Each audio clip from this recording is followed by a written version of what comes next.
Hello. Welcome to Market Discussion of the Day. Today, December 8th, 2025, Monday. പുതിയൊരു വീക്കാണ്. So പുതിയൊരു വീക്കിലോട്ട് പോകുന്നതിന് മുന്നേയായിട്ട് നമ്മൾ first of all ഈ വീക്കിലെ fundamental സൈഡിലോട്ട് ആദ്യമേ പറഞ്ഞു പോകാം. അതിനുശേഷം നമുക്ക് ടെക്നിക്കൽ സൈഡിലോട്ട് പോവുകയും ചെയ്യാം. സോ അതിന് മുന്നേ ആയിട്ട് നമ്മളുടെ ഫ്രീ ആയിട്ടുള്ള ഫോറക്സ് ട്രേഡിംഗ് കോഴ്സ് ഞാൻ യൂട്യൂബിൽ അപ്ലോഡ് ചെയ്തിട്ടുണ്ട്. ഓക്കെ, സോ അതിൻ്റെ ലിങ്ക് ഞാൻ ഈ ഡിസ്ക്രിപ്ഷൻ ബോക്സിൽ കൊടുക്കുന്നുണ്ട്. ആദ്യത്തെ 3 ക്ലാസ്സസ് ആണ് ഞാൻ ഡൗൺലോഡ് ചെയ്തിട്ടുള്ള ഒരു ബേസിക് ലെവലിലുള്ളൊരു ക്ലാസ്സാണ് നമ്മളിപ്പം ചെയ്തിട്ടുള്ളത്. ഓക്കെ, സോ ഫ്രീ ആയിട്ട് ഫോറക്സ് ട്രേഡിംഗ് പഠിക്കണം എന്നുള്ള എല്ലാ ആൾക്കാർക്കും എൻ്റെ ഡിസ്ക്രിപ്ഷൻ ബോക്സിൽ പോയിട്ട് നിങ്ങൾക്ക് ഫോറക്സ് ട്രേഡിംഗ് ഫ്രീ ആയിട്ട് പഠിക്കാവുന്നതുമാണ് എന്നുള്ളൊരു കാര്യം കൂടെ ഞാൻ എടുത്ത് ഓർമ്മിപ്പിച്ച് പോവുകയാണ്. Okay, so coming to market discussion, coming to fundamental side. So നമുക്ക് ഈ ആഴ്ച ബുധനാഴ്ച ആണ് നമുക്ക് ഭയങ്കര ഇമ്പോർട്ടൻ്റ് ആയിട്ടുള്ളൊരു ന്യൂസ് വരുന്നത്. ബാക്കി എല്ലാ ദിവസവും നമുക്ക് ടെക്നിക്കൽ ഡേ ആയിട്ട് കൺസിഡർ ചെയ്ത് മുന്നോട്ട് പോവുകയും ചെയ്യാം എന്നുള്ളതാണ് ഏറ്റവും വലിയ പ്രത്യേകത. ഇന്ന് നമുക്ക് ടെക്നിക്കൽ ഫണ്ടമെൻ്റൽ സൈഡിൽ നിന്ന് പ്രത്യേകിച്ച് ന്യൂസുകളൊന്നും തന്നെ ഇല്ല. നാളെ നമ്മൾ നോക്കിക്കഴിഞ്ഞ് കഴിഞ്ഞാൽ നാളെ നമുക്ക് രാവിലെ 9 മണിക്ക് UK ടൈമിങ് 9 മണിക്ക് ബാങ്ക് ഓഫ് ജപ്പാൻ ഗവർണർ സ്പീച്ചുണ്ട്. ഓക്കെ, അത് ഇമ്പോർട്ടൻ്റ് ആണ്. JPYയിൽ ട്രേഡ് ചെയ്യുന്ന ആൾക്കാർ വളരെ ഇമ്പോർട്ടൻ്റ് ആയിട്ട് നോക്കേണ്ട ഒരു കാര്യമാണ്. അതിനുശേഷം നമുക്ക് എന്താ പറയുക, ADP വീക്ക്ലി എംപ്ലോയ്മെൻറ്റ് ചേഞ്ച് ഉണ്ട്, ജോൾഡ് ജോബ് ഓപ്പണിംഗ് ഉണ്ട് 3 മണിക്ക്. സോ നാളെ 2 മേജർ ന്യൂസാണുള്ളത്. ഓൾമോസ്റ്റ് 1:30 മണിക്കും 3 മണിക്കുമായിട്ട് 2 ന്യൂസാണുള്ളത്. UK ടൈമിംഗ് ആണ് ഈ 2 ന്യൂസുകളും വരുന്നത്. ഓക്കെ, പിന്നെ JPYയുടെ ഇമ്പോർട്ടൻ്റ് ആയിട്ടുള്ളൊരു ന്യൂസും വരുന്നുണ്ട്. ഓക്കെ, സോ മറ്റന്നാൾ നമ്മൾ നോക്കിക്കഴിഞ്ഞാൽ മറ്റന്നാൾ നമുക്ക്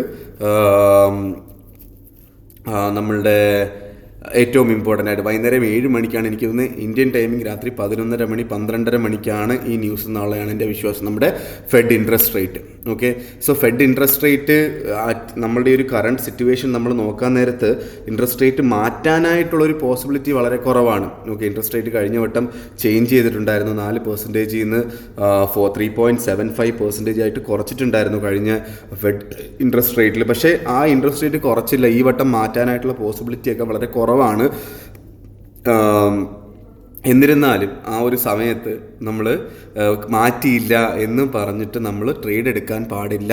ഓക്കെ, ഇന്ത്യയിലുള്ള ആൾക്കാർ ആ ഒരു സമയത്ത് ഉറക്കമായിരിക്കും. പക്ഷേ ചില ആൾക്കാരൊക്കെ അതിന് വേണ്ടിയിട്ട് ഇരിക്കുന്ന ആൾക്കാരുണ്ട്. പക്ഷേ എനിക്ക് പറയാനായിട്ടുള്ളത് ആ ഒരു ന്യൂസ് കൊണ്ട് തീർന്നിട്ടില്ല. കാരണം അതിനുശേഷം നമ്മളുടെ FOMC പ്രസ് കോൺഫറൻസ് ആണ് ഏറ്റവും ഇമ്പോർട്ടൻറ്റ്. നമുക്കറിയാം പ്രസ് കോൺഫറൻസിൽ ഫെഡ് ചെയർ പവൽ പറയുന്ന കാര്യങ്ങൾ വളരെ ഇമ്പോർട്ടൻ്റ് ആയിട്ട് മാർക്കറ്റിനെ വലിയ രീതിയിൽ അഫക്റ്റ് ചെയ്യുന്നത് നമ്മൾ കണ്ടിട്ടുണ്ടല്ലേ. സോ അതുകൊണ്ടിട്ട് ആ ഒരു ടൈമിൽ മാറി നിൽക്കുക, അല്ലെങ്കിൽ ബുധനാഴ്ച ഒരു വൈകുന്നേരത്തിന് മുന്നേ ആയിട്ട് മാർക്കറ്റിൽ നിന്ന് കംപ്ലീറ്റ്ലി മാറി നിൽക്കുന്നതായിരിക്കും ബെറ്റർ. കാരണം വേറൊരു റീസൺ എന്താ വെച്ചാൽ നമ്മുടെ ഫെഡ് ചെയർ പവലിനെ ചേഞ്ച് ചെയ്യുന്നതിനകത്ത് പണ്ട് ഇപ്പം നമ്മുടെ ഡൊണാൾഡ് ട്രംപ് വന്നപ്പം മുതൽ, പ്രസിഡന്റ് ആയതിനു ശേഷം മുതൽ നമുക്കറിയാവുന്നൊരു കാര്യമാണ് ഫെഡ് ചെയർ പവലും ഡൊണാൾഡ് ട്രംപുമായിട്ട് അധികം സുഖകരമല്ലാത്തൊരു റിലേഷനാണുള്ളത് അല്ലേ. സോ അതുകൊണ്ടിട്ട് തന്നെ പുള്ളിയെ മാറ്റാനായിട്ടും പുതിയ എന്താ പറയുക ചെയർമാൻ ആരാകും എന്നൊക്കെയുള്ള കാര്യങ്ങളൊക്കെ ചിലപ്പം അതിൻ്റെ ന്യൂസുകളൊക്കെ ചിലപ്പോൾ വന്നേക്കാം. അല്ലെങ്കിൽ പ്രസ് കോൺഫറൻസിൻ്റെ ഇടയ്ക്ക് ഈ പറയുന്ന എന്താ പറയുക പ്രസ് ചോദിക്കാനായിട്ടുള്ള പോസിബിലിറ്റി ഒക്കെ ഉണ്ട്. സോ അതിനെ എങ്ങനെ മറുപടി പറയുന്നു, അതിനെ എങ്ങനെ കാര്യങ്ങൾ സംസാരിക്കുന്നു എന്നൊക്കെയുള്ള കാര്യങ്ങൾ വളരെ ഇമ്പോർട്ടൻ്റ് ആയിട്ട് നമ്മൾ നോക്കിക്കാണുകയും അത് വെച്ച് നമ്മൾ തീരുമാനമെടുക്കാൻ നിന്ന് കഴിഞ്ഞാൽ നമ്മൾ പാളിപ്പോകത്തേ ഉള്ളൂ. അതുകൊണ്ടിട്ട് ആ ഒരു സമയത്ത് മാറി നിൽക്കാനായിട്ട് മാക്സിമം ശ്രമിച്ചു പോവുക. ഓക്കെ, സോ നമ്മൾ 11-ാം തീയതി നോക്കാൻ നേരത്ത്, 11-ാം തീയതി എന്ന് പറയുമ്പോൾ നമ്മുടെ വ്യാഴാഴ്ച നോക്കാൻ നേരത്ത് നമുക്ക് എല്ലാ വ്യാഴാഴ്ചയും വരുന്നത് കണക്ക് ഉള്ള അൺഎംപ്ലോയ്മെൻറ്റ് ക്ലെയിം അല്ലേ, ഇനിഷ്യൽ ജോബ്ലെസ് ക്ലെയിം എന്നൊക്കെ നമ്മൾ നേരത്തെ പറയാറുള്ള ആ ഒരു ന്യൂസാണ് വരാറുള്ളത്. അതും ഭയങ്കരമായി ഇമ്പോർട്ടൻ്റ് ആയിട്ടുള്ള ന്യൂസൊന്നുമല്ല, പക്ഷേ ഉറപ്പായിട്ടൊരു വോളറ്റാലിറ്റി ഉണ്ടാക്കാനായിട്ടുള്ള പോസിബിലിറ്റി ഉള്ള ന്യൂസുകളൊക്കെ തന്നെയാണ്. ഓക്കെ, അതിനുശേഷം വെള്ളിയാഴ്ച നമുക്ക് രാവിലെ 7 മണിക്ക് GDP അനൗൺസ്മെൻറ്റ് UK നിന്ന് ഉണ്ട്. അത് GBP USDയെ ഡയറക്റ്റ്ലി അഫക്റ്റ് ചെയ്യുന്നൊരു ന്യൂസും കൂടെയാണ് എന്നുള്ളൊരു കാര്യം കൂടെ ഞാൻ എടുത്ത് ഓർമ്മിപ്പിച്ച് പോവാണ്. സോ ഇതൊക്കെയാണ് നമുക്ക് ഫണ്ടമെൻ്റൽ സൈഡിൽ നിന്നുള്ള മെയിനായിട്ടുള്ള നമ്മൾ കൺസിഡർ ചെയ്യേണ്ട ന്യൂസുകൾ എന്നുള്ളൊരു കാര്യം കൂടെ ഞാൻ എടുത്ത് ഓർമ്മിപ്പിച്ച് പോവാണ്. ഓക്കെ, അതിൻ്റെ കൂടെ തന്നെ ഫണ്ടമെൻ്റൽസ് പൊളിറ്റിക്കൽ സൈഡിൽ നമ്മൾ നോക്കാൻ നേരത്ത് JPY നമ്മൾ നോക്കുമ്പോൾ JPYയിൽ ഡയറക്റ്റ്ലി എന്താണ് നമ്മളുടെ പൊളിറ്റിക്കൽ ഇമ്പാക്റ്റ്, ചൈനയും ജപ്പാനും തമ്മിലുള്ള ഒരു പൊളിറ്റിക്കൽ പ്രോബ്ലംസ് നടക്കുന്നുണ്ട്. സോ അത് നമ്മൾ കൺസിഡർ ചെയ്ത് തന്നെ മുന്നോട്ട് പോവുക. സോ അതിലെന്തെങ്കിലുമൊക്കെ സംഭവിച്ചാൽ ഉറപ്പായിട്ടും അത് JPYയെ ഡയറക്റ്റ്ലി അഫക്റ്റ് ചെയ്യും എന്നുള്ളൊരു കാര്യം കൂടെ മനസ്സിലാക്കി പോവുക.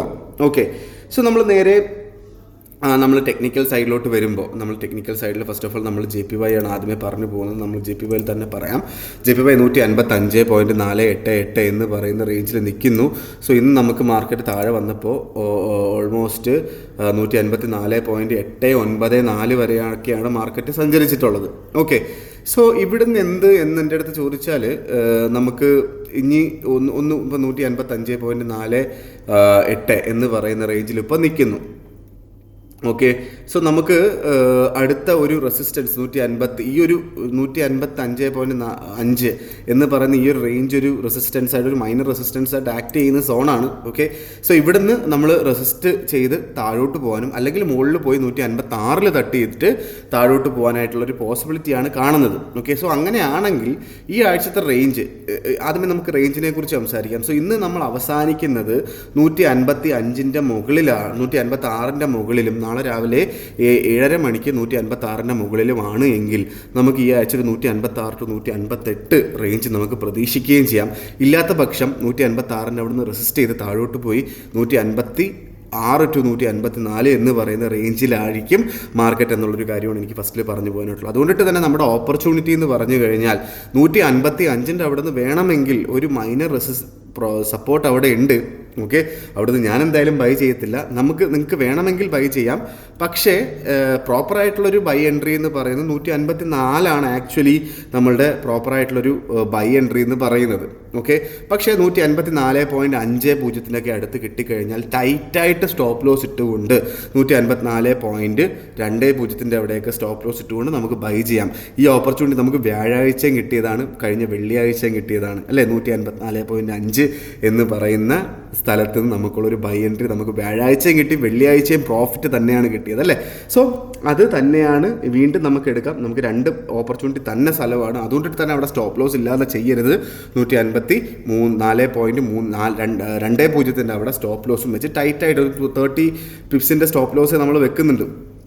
ടൈറ്റായിട്ടുള്ള സ്റ്റോപ്പ് ലോസ് വെച്ച് മുന്നോട്ട് പോകുക. 1:1.5 റേഷ്യോയിലോ 1:2 റേഷ്യോയിലോ വേണമെങ്കിൽ ടേക്ക് പ്രോഫിറ്റ് വെക്കുന്നത് കൊണ്ട് തെറ്റില്ലാത്ത കാര്യമാണ് എന്നുള്ള കാര്യം കൂടെ ഞാൻ എടുത്ത് ഓർമ്മിപ്പിച്ച് പോവുകയാണ്. ഓക്കെ, സോ ഇതാണ് എനിക്ക് JPYയിൽ പറഞ്ഞു പോകാനായിട്ടുള്ള ഓപ്പർച്യൂണിറ്റി എന്ന് പറഞ്ഞു കഴിഞ്ഞാൽ. നേരെ നമ്മൾ യൂറോയിലോട്ട് വരുമ്പം 1.1650 നിൽക്കുന്നു. നമ്മൾ നേരത്തെ പറഞ്ഞ സെയിം ഓപ്പർച്യൂണിറ്റി 1.1600 അവിടെ കിട്ടിക്കഴിഞ്ഞാൽ ബൈ എൻട്രി അവിടെ നമുക്ക് എടുക്കാം. ഓക്കെ, സ്റ്റോപ്പ് ലോസ് നമുക്ക് ടൈറ്റായിട്ട് 1.1580 താഴെയായിട്ട് സ്റ്റോപ്പ് ലോസും വെച്ച് മുന്നോട്ട് പോവുക എന്നുള്ളതാണ് എനിക്ക് യൂറോയിൽ പറഞ്ഞു തരാനായിട്ടുള്ള ഓപ്പർച്യൂണിറ്റി. ഇന്നത്തെ ലെവലിൽ അവിടെ അങ്ങനെ തന്നെ നിൽക്കാനായിട്ടുള്ള പോസിബിലിറ്റി ആയിരിക്കും. അങ്ങനെ വരുമ്പോൾ നമുക്ക് ഒരു 30 പിപ്സിൻ്റെ സ്റ്റോപ്പ് ലോസും മാക്സിമം 40 പിപ്സിൻ്റെ സ്റ്റോപ്പ് ലോസും ഒരു 60 പിപ്സിൻ്റെ ടേക്ക് പ്രോഫിറ്റും എടുത്ത് മുന്നോട്ട് പോവുകയും ചെയ്യാം യൂറോ USDയിലുള്ളൊരു കാര്യമാണ് എനിക്ക് പറയാനായിട്ടുള്ളത്. ഓക്കെ, സോ നേരെ നമ്മൾ GBPയിലോട്ട് വരുമ്പോൾ GBP 1.33213 നിൽക്കുന്നു. നേരത്തെ പറയുന്ന ഓപ്പർച്യൂണിറ്റി തന്നെ 1.3300 അവിടെ കിട്ടിക്കഴിഞ്ഞാൽ ബൈ എടുക്കാം. 1.3300 അവിടെ വരച്ച വര പോലെ അവിടെ ഒന്നും നിൽക്കുകയൊന്നുമില്ല. 1.3310 ആ ഒരു റേഞ്ചിലൊക്കെ ബൈ എടുക്കാം. ടൈറ്റ് ആയിട്ടുള്ള സ്റ്റോപ്പ് ലോസ് ഇട്ട് 1.3270 താഴെ, 3270 3260 റേഞ്ചിൽ ഒരു 40 to 50 പിപ്സിൻ്റെ സ്റ്റോപ്പ് ലോസും 1:1.5 റേഷ്യോയിൽ നമുക്ക് ടേക്ക് പ്രോഫിറ്റും ഇട്ട് GBP ഇന്ന് നമുക്ക് ഇന്നത്തെ ദിവസത്തെ ട്രേഡ് നമുക്ക് എടുത്ത് പോവുകയും ചെയ്യാം. ഓക്കെ, സോ ഇത് ഇന്നത്തെ ദിവസത്തെ റേഞ്ച് മാത്രമാണ് ഞാൻ പറയുന്നത് കേട്ടോ. ഞാൻ എല്ലാ ദിവസത്തേക്കും കൂടെ പറഞ്ഞിട്ട് ചില കോംപ്ലിക്കേറ്റഡ് ആവാതിരിക്കാനാണ് ഇന്നത്തെ റേഞ്ച് മാത്രം ഞാൻ പറഞ്ഞു പോകുന്നത്. ഓക്കെ, നേരെ നമ്മൾ ഗോൾഡിലോട്ട് വരുമ്പം ഗോൾഡ് ഇന്ന് നമുക്ക് ലോ പോയത് ഞാൻ അവസാനിച്ചത് ഓൾമോസ്റ്റ് 4191 ഇന്ന് നമുക്ക് സ്റ്റാർട്ട് ചെയ്തത് 4195 അതാണ് ഇന്നത്തെ സ്റ്റാർട്ടിങ് കാൻഡിലാണ് ഏറ്റവും താഴെ പോയിട്ടുള്ളത്. ഓക്കെ, സോ നമുക്ക് രണ്ട് റെസിസ്റ്റൻസ് ആണുള്ളത്. 4200 എന്ന് പറയുന്ന റേഞ്ച് ഗോൾഡിൽ നമ്മൾ കഴിഞ്ഞ 2 ദിവസവും പറഞ്ഞ ഓപ്പർച്യൂണിറ്റി പ്രോപ്പറായിട്ട് കിട്ടിയിട്ടുണ്ട്. 4200 അവിടെ നിന്നുള്ളൊരു ബൈ എൻട്രിയാണ് ഞാൻ പറഞ്ഞത്. പക്ഷേ ആ ബൈ എൻട്രി എടുത്തിട്ടുള്ള ആൾക്കാർക്കെല്ലാം ഞാൻ 4240-45 റേഞ്ചിൽ ടേക്ക് പ്രോഫിറ്റ് എടുത്ത് പോകണമെന്നും പറഞ്ഞു. ആ ടേക്ക് പ്രോഫിറ്റ് ഇട്ടിട്ടുള്ള ആൾക്കാർക്കെല്ലാം നല്ല രീതിയിലുള്ള പ്രോഫിറ്റ് കിട്ടിയിട്ടുണ്ട് എന്നുള്ളതാണ് എൻ്റെ വിശ്വാസം. വീണ്ടും നമുക്ക് 4200 അവിടെ കിട്ടിക്കഴിഞ്ഞാൽ എന്താ പറയുക, വലിയ രീതിയിലുള്ള ലോട്ടല്ല. നമ്മൾ പ്രോപ്പർ സപ്പോർട്ട് 4180 കേട്ടോ. ഓക്കെ, 4180 തന്നെയാണ്. 4180 അവിടെ കിട്ടിക്കഴിഞ്ഞാൽ പ്രോപ്പറായിട്ടുള്ളൊരു എൻട്രി എടുക്കുക. ഇല്ലാത്ത പക്ഷം നമുക്കൊരു ലോട്ട് ചെയ്യുന്ന ആൾക്കാർ ഒരു 0.2 ലോട്ട് 0.3 ലോട്ടൊക്കെ നമുക്ക് എന്ത് ചെയ്യാം, നമുക്ക് 4200 ബൈ എടുത്ത് പോവാം. ഓക്കെ, സോ അതിൻ്റെ സ്റ്റോപ്പ് ലോസ് 4175 താഴെയായിട്ട് സ്റ്റോപ്പ് ലോസ്, $30 സ്റ്റോപ്പ് ലോസ് വെച്ചാൽ വലിയ തെറ്റില്ലാത്ത കാര്യമാണ്. അങ്ങനെ 4180 അവിടെ കിട്ടിയാലും വീണ്ടും നമുക്ക് ബൈ എൻട്രി എടുത്ത് അതും സെയിം സ്റ്റോപ്പ് ലോസ് അല്ലെങ്കിൽ കുറച്ചുകൂടെ താഴെയായിട്ട് ഒരു $15 സ്റ്റോപ്പ് ലോസ് വെച്ചാൽ മതിയാകും എന്നുള്ളതാണ് എൻ്റെ റെക്കമെൻഡേഷൻ എന്ന് പറഞ്ഞു കഴിഞ്ഞാൽ. ഓക്കെ, അല്ലെങ്കിൽ വെയിറ്റ് ചെയ്യുക 4180 അവിടെ കിട്ടുകയാണെങ്കിൽ ഞാൻ ആ ഒരു എൻട്രി ആയിരിക്കും മിക്കവാറും എടുക്കുക. കിട്ടുന്നുണ്ടെങ്കിൽ 4180 അവിടെ നിന്നുള്ളൊരു ബൈ എൻട്രി 4100 ബൈ ലിമിറ്റ് ഇട്ട് വെച്ചാലും കുഴപ്പമില്ല. $25 to $30 ഓൾമോസ്റ്റ് 4155 അവിടെയൊക്കെ ആയിരിക്കും എൻ്റെ സ്റ്റോപ്പ് ലോസ് ഞാൻ വെക്കുന്നത്. ഓക്കെ, സോ 4180 അവിടെ വരച്ച വര പോലെ നിൽക്കില്ല, 4185 റേഞ്ചിലൊക്കെ ആയിരിക്കും മാർക്കറ്റ് വന്ന് നിൽക്കുന്നത് എന്നുള്ളൊരു കാര്യം കൂടെ ഞാൻ എടുത്ത് ഓർമ്മിപ്പിച്ച് പോവുകയാണ്. സോ 4180-85 റേഞ്ചിൻ്റെ അവിടുത്തെ ബൈ ചെയ്യുന്ന ആൾക്കാർ ഞാൻ മിനിമം ഒരു $30 എങ്കിലും സ്റ്റോപ്പ് ലോസ് വെക്കും എന്നുള്ളൊരു കാര്യം കൂടെ ഞാൻ എടുത്ത് ഓർമ്മിപ്പിച്ച് പോവുകയാണ്. ഓക്കെ, സോ കഴിഞ്ഞ വട്ടം മാർക്കറ്റ് താഴെ വീണപ്പം 75 വരെ പോയിട്ടുണ്ടായിരുന്നു. അതിൻ്റെ മുന്നത്തെ വട്ടം ഓൾമോസ്റ്റ് 63 വരെയൊക്കെയാണ് മാർക്കറ്റ് സഞ്ചരിച്ചിട്ടുള്ളത്. ഓക്കെ, സോ ഇതൊരു സേഫ് ആയിട്ടുള്ളൊരു സ്റ്റോപ്പ് ലോസ് ആയിരിക്കും. സോ അങ്ങനെ ചെയ്യുന്ന ആൾക്കാർ എന്തായാലും മിനിമം 1:1.5 റേഷ്യോയിലെങ്കിലും ടേക്ക് പ്രോഫിറ്റ് വെക്കണം.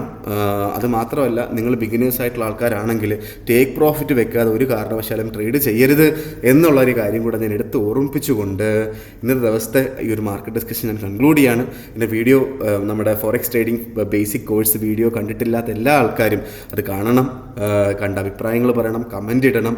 ഓക്കെ, കൂടുതൽ ആൾക്കാരിലോട്ട് ആ ഒരു വീഡിയോ എത്തിച്ചു കൊടുക്കണം എന്ന് പറഞ്ഞുകൊണ്ട് ഇന്നത്തെ ദിവസത്തെ മാർക്കറ്റ് ഡിസ്കഷൻ ഞാൻ കൺക്ലൂഡ് ചെയ്യാണ്. മാർക്കറ്റ് ഡിസ്കഷനായിട്ട് നമ്മൾ നാളെ കാണുന്നത് വരെ എല്ലാവർക്കും ഗുഡ് ബൈ.